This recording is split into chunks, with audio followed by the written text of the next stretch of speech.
রনি যে মূল কাঠিমারের কাছে তাদেরকে তাড়াতাড়ি দ্রুত ধরা হোক। তারা এখনো বাইরে, তারা বাইরে, আর আমরা খুব আতঙ্কের মধ্যে আছি আমার ছেলে মেয়েদেরকে, যে আমরা ভয় বেরোতে পারছি না, স্কুলে নিয়ে যেতে পারছি না, আমার হাজবেন্ডের দোকান বন্ধ, এখন যে আমরা কিভাবে কি করবো। আর আমি চাই বলছি ভাইয়া রনি আনা সব পরিবার ভাইয়া এতদিন হয়ে গেছে, সবার কাছে অনুরোধ আমার হাজবেন্ডের দ্রুত বিচার চাই, তাদেরকে তাড়াতাড়ি ধরে আইনের মাধ্যমে শাস্তি দেওয়া হোক।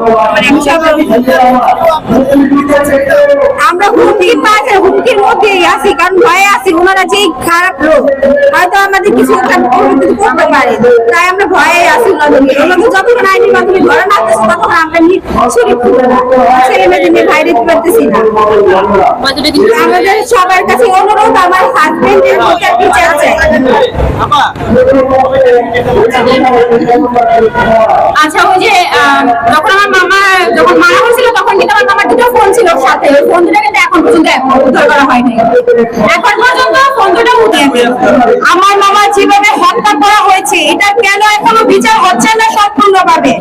আমি চাই এখনো কিন্তু যে বাইরেছে উনাকে কেন করা হচ্ছে না, উনি কেন এখনো বুক ফুলিয়ে বাইরে ঘুরছে, আমরা কেন আমরা আতঙ্কের ভিতরে ঘরে থাকবো, আমরা বাইরে ঘুরবো, উনারা কেন বাইরে ঘুরবে? উনার এরকম ভাবে শাস্তি দেওয়া হোক যেন 10 বার কেন 100 বার বাবা হোক, যে আমরা যাকে মেরেছি কোনো ভাবে যেন আর কোনো মায়ের বুক খালি না হয়, আমার ভাই বোনদের যদি এতিম না হয়, কোনো ভাই কোনো স্বামী যদি মানে স্ত্রীরা স্বামী হারা না হোক। এটা কেন এখনো কেন পুলিশরা এটার কোনো ব্যবস্থা করা হচ্ছে না?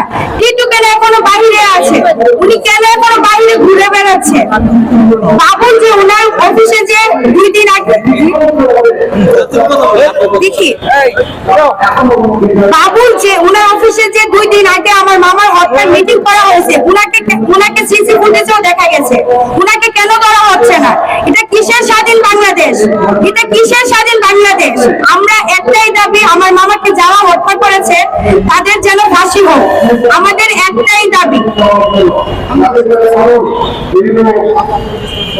বলেন কি?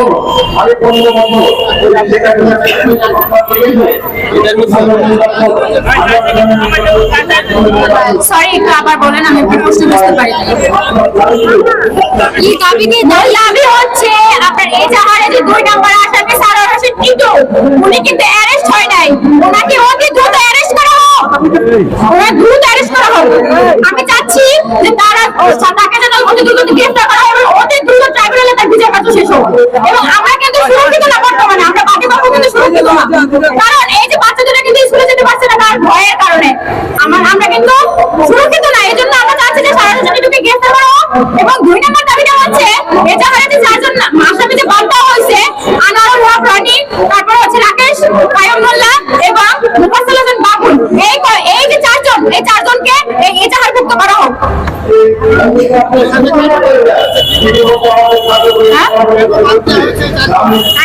সেটা আমরা জানি না, এই জিনিসটা আমরা জানি না। আর এবং হচ্ছে আপনার এই যে যারা 4 জন, এবং আমি আপনারা বলতে পারেন যে 4 জনকে কেন বলতেছেন, এই 4 জনের যে গতিবিধি এবং তাদের এই যে আপনার রাকেশের উপরে তলায় কিন্তু আমার মামাকে মারার পরিকল্পনা করা হয় দোকানের উপরে, এবং ওরা কিন্তু পিছন থেকে তরকারিটা নাচছে, ওরা মাস্টার মাইন্ড। এবং আমি চাচ্ছি যে যারা মারছে তারা যে অপরাধী, তার থেকে বড় অপরাধী হচ্ছে যারা এই মৃত্যুকাণ্ডটাই পরিকল্পনা করছে, তাদেরকেও যেন আইনের আওতায় এনে সর্বোচ্চ শাস্তি দেওয়া হয়। আমি এটাই চাচ্ছি, দৃষ্টান্ত হয়ে